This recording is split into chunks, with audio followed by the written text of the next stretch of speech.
Hello world, Jerander here, and welcome back to the GeekSquad server. GeekSquad server is a Patreon server of LogicalGeekBoy, and this base is the base of Frontier Star. And this is where I've been doing my dig. Well, hello little fishy. Hello, I don't think I've ever seen one of you before, and to find you here is a very strange sight. Oh, there's a... Oh. Okay, so I'm not going to poke around his base too much, but what I wanted to do was show you... you know about my dig site, right? I've been digging this long tunnel, 4,400 blocks, 11 wide. I've hired some subcontractors to help with this, and I didn't know what it was for before, other than to connect Frontier Stars and Runty's base, but this is what he's doing. This is called a piston bolt, and it's a means of travel using minecarts developed by Ilmango and the people at Psycraft. So, I'm going to shift perspective here so you can see a little bit what's going on. I don't know if I can see it. I need to... Oh, okay. I don't know where I am in relationship to the button that I need to push. Hold on, ready?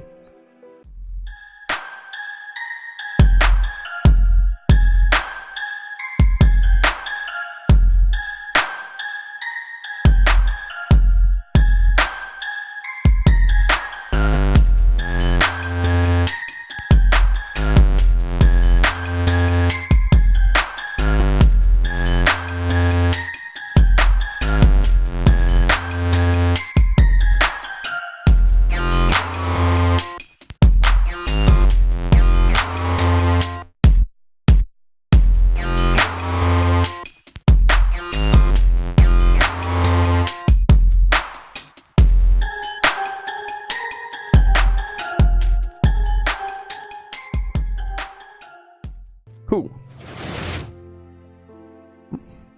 Okay, so I'm back. Maybe you can hear me now. Oop, I broke that. I don't know if that needs... Okay, I'll put it back. So, yes, Frontier Star has been doing a little bit of decorating. He's also been building a little bit of building, and there's going to be two of these, one that runs this way and one that runs that way. And these are 4,400 blocks, so these are going to be incredible, long.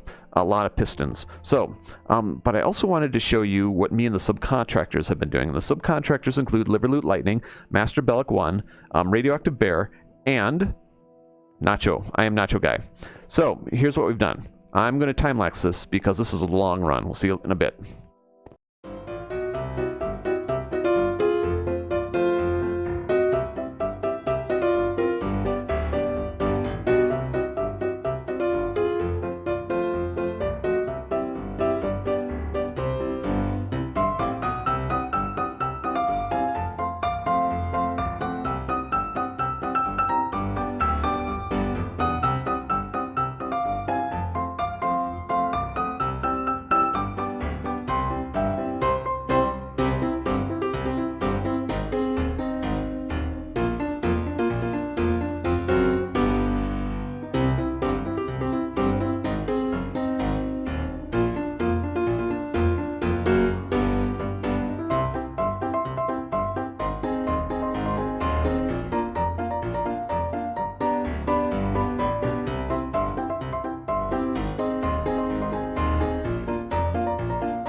Okay, as you can see, that was a long way. If you bothered to count the torches, you have a good idea of how far we've gone, but I will save you, hopefully I save you some. Let's do an F3, so just so you can get some coordinates. So we're at 3143. that is about 2,500 blocks. So we've got about 2,000 to go. Because that's on the X, so if you look at the X, that's what we're at. The X should be 5,100 when we're done. Also note that I've been working on the left side. Subcontractors have been working on the right side, and they have made some gains on me. In fact, they've caught up and moved past me quite a bit. I'm not sure how far back yet, but this has been a major project. So we're getting there, though. So we're going to move on to something else now. I'm not going to dig, but I'll continue to show you a little bit of progress as we go. So we'll talk to you in a bit. Hello world, and welcome back. The next thing we're going to do in this episode, and by we I mean me, obviously, but you're going to be with me, in spirit at least, I'm going to start cleaning up IHOP. So I've got to remove the lava, I've got to remove the wool after the kill logic. Kill logic was a lot of fun. I wish there had been more of a way to watch while I was... Shift, there we go. Watch while I was waiting, but, you know, these things happen. Oh, that's me walking. I heard a slime, but it turned out it was me walking on the slime, not a slime walking on the slime. But slimes don't really walk, do they? They just kind of bounce. And these are not coming out quite the way I expected. There seems to be not a lot of people on, but they're getting a lot of lag. But here we go. So you'll probably see a time lapse of, ooh, it's time to sleep too, of me doing stuff down here and up there. Look at that, it's just not coming up. So let's sleep, and once the sleep is over, once the sleep is over, or once I wake up, I will set up a time lapse, and you'll see me demolish. Here we go.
Yeah, welcome back.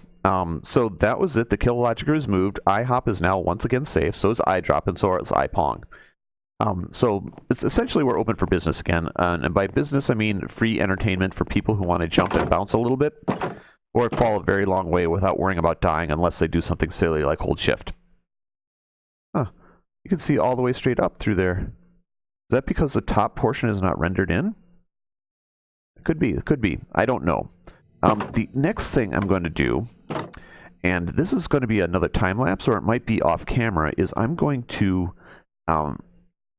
and this is very crazy, I'm going to remove iPong because I want to move it back. And let me run to the top quick because I show you why. Okay, here we are. And this little bit of dirt right here is the reason I want to move iPong. As we discussed in a previous episode, iPong is not centered on the rest of the structure. It's not centered below iDrop. Initially, iDrop was supposed to pass right through iPong without interacting with it. So the center of the drop chute was supposed to line up with the center of this hole down there. But due to some bad math, I did not build it in the correct place. And this worked out fine for the kill logic, but because I didn't win, it's time to move it. And that means I'm going to tear it down and rebuild it. And that is a little crazy, but that's what I'm going to do. So, we'll see you later.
All right, everyone. I hope you enjoyed that little time lapse. Blake115 has challenged me to a duel. We are going to fight. So, I'm off. I'll see you in a little bit.